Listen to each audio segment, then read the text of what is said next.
scan this. Sovi is here. Let's level up.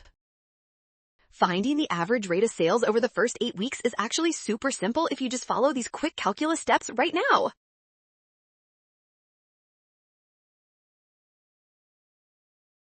First, we need to set up the average value formula by taking the integral of our rate function from 0 to 8 and then dividing the whole thing by 8 weeks.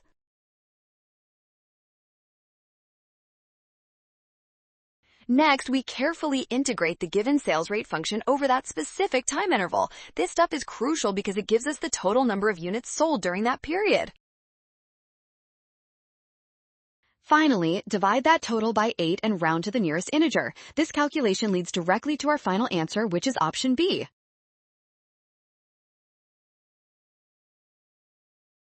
Well done! Scan the code to learn with Sovi. Avoid rushing to prevent sign errors and always trust the given rate function.